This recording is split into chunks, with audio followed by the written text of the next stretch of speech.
നമസ്കാരം ചങ്ങായിമാരെ. ഇത് നമ്മുടെ നാട്ടിൽ തന്നെ നമ്മളെ ചേലേരി വൈദ്യർക്കണ്ടി എന്ന് പറഞ്ഞ സ്ഥലത്തുള്ള വീട്ടിലെ ഊണാണ് കേട്ടോ. അവിടെ കഴിക്കാൻ വേണ്ടി പോകാം. നമ്മൾ വീട്ടിലൂടെന്ന് പറഞ്ഞാൽ നമ്മൾ അവരുടെ വീട്ടിൽ അവരുണ്ടാക്കുന്ന ഭക്ഷണം നമുക്കും കഴിക്കാം.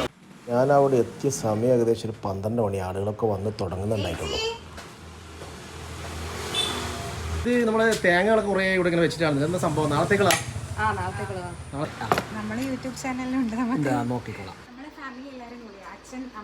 അച്ഛൻ, അമ്മ, 2 മക്കൾ എല്ലാവരും കൂടി ചേർന്നിട്ടാണ് നിങ്ങൾ തുടങ്ങിയത് അല്ലേ? 2 മക്കളാണ് അല്ലേ? ആൾക്കാരുണ്ടാവുക കഴിക്കാൻ? സമയമായിട്ടില്ല അല്ലേ? പൊതുവെ എത്ര ആളുണ്ടാവും ഏകദേശം ഒരു ദിവസം കഴിക്കാൻ വേണ്ടിയിട്ട്? ഒരു 80 ചോറ് മാത്രം. 80 ചോറ് അല്ലേ? അല്ല 80 ചോറ്. സ്പെഷ്യലൊക്കെ ഉണ്ടാവല്ലോ അല്ലേ? എന്തൊക്കെ സ്പെഷ്യലാണ് ഉള്ളത്? സ്പെഷ്യൽ അധികം മീൻ ഫ്രൈ, പിന്നെ മീൻ മുട്ട. ഇനി മീൻ മുട്ടയില്ല. പാർട്സ് അതുപോലെ ഫിഷ് ഫ്രൈ ചെയ്യുന്നുള്ളൂ അല്ലേ? ഫിഷ് ഫ്രൈ അങ്ങനെ ഫ്രൈ ഉള്ളത് ഇതൊക്കെയാണല്ലേ? ഫ്രൈ മത്തിയുണ്ട്. അതുപോലെ തന്നെ ഇതൊക്കെ അതെന്തിങ്ങനെയാണ്? ഇത് പുയ്യാപ്പിളക്കറ്റില്ല. പുയ്യാപ്പിളക്കറ്റിൽ ഒന്ന് വെച്ചോ. നിങ്ങൾ അച്ഛനും മക്കളും കൂടിയാ അല്ലേ? അമ്മയുടെ പുയ്യാപ്പിള അപ്പുറത്ത്. ശരി.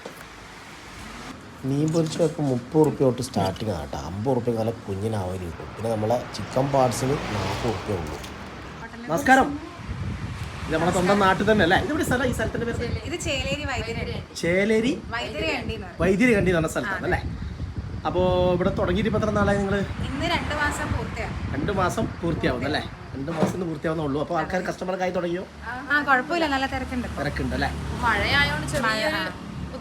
മഴയായോണ്ട് കുറച്ച് പൊതുവെ എല്ലാ സ്ഥലത്തും കച്ചവടം കുറവല്ലേ? നിങ്ങൾ ഫ്രൈന്റെ സ്പെഷ്യലിസ്റ്റ് ആണ്. നിങ്ങൾ പേര്? ദീഷ്ണ.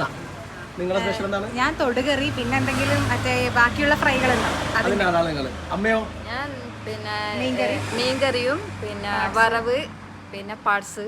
ഞാനിവിടെ വന്നപ്പോൾ വിനോദായിട്ട് വേറെ ഓട്ടോറിക്ഷൻ്റെ ഓട്ടത്തിലായിരുന്നു. അത് കഴിഞ്ഞാൽ പുള്ളി എത്തിയേ. ഈ നാട്ടിൽ ഫസ്റ്റ് ബിരിയാണി വെച്ചു കൊടുത്തത് ഞാനാണ്. ഈ നാട്ടിൽ ആദ്യത്തെ ബിരിയാണി സത്യാവസ്ഥ. അളിയൻ മൂപ്പറ് ഇവരെ ഒരു മച്ചിനുണ്ടാവും. അവിടെ കല്യാണത്തിന് ക്ഷണിച്ചിട്ട് നമ്മൾ കല്യാണത്തിന് വന്ന് അവർക്ക് ഇവിടെയുള്ളവർക്ക് നെയ്ച്ചോറും ബിരിയാണി ഒന്നും അറിയില്ല. ഇല്ല. എന്നിട്ട് ഞാൻ ബിരിയാണി വെച്ചു കൊടുത്തിട്ട് ഇവിടെയുള്ള പെണ്ണുങ്ങൾ ആരും തിന്നിട്ടില്ല. ചിക്കൻ ഇത് ഇങ്ങനെ കണ്ടിട്ട് ഇവർക്ക് അറിയില്ലല്ലോ. വറുത്തരച്ചിട്ടുള്ള ശീലേ ഉള്ളൂ. അന്ന് ലഗോണല്ല, അത് ഇന്നും അവർ പറയും നമ്മളെ നാട്ടിൽ ഫസ്റ്റ് ബിരിയാണി വെച്ച ആളാണ്. അത് പേരുണ്ട്, ആൾക്കാർക്ക് അറിയാം. പക്ഷേ ഇവിടെ വെക്കുന്ന ചോറും കറിയെല്ലാം വിറകടുപ്പിലായതുകൊണ്ട് വളരെ ടേസ്റ്റി ആയിരിക്കും. അത് പറഞ്ഞറിയിക്കണ്ടല്ലോ.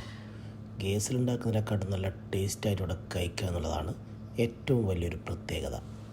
ഒരുപാട് പാർസലും കാര്യങ്ങളൊക്കെ പോകുന്നതുകൊണ്ട് കറികളൊക്കെ ഏകദേശം തീർന്നുകൊണ്ടിരിക്കുകയായിരുന്നു. അപ്പോൾ നിങ്ങൾ എന്തായാലും ഈ വഴി പോവുകയാണെങ്കിൽ ഈ ധാർമ്മിക കിച്ചണിൽ പോയി ഭക്ഷണം കഴിച്ചിട്ട് അഭിപ്രായങ്ങൾ അറിയിക്കുക.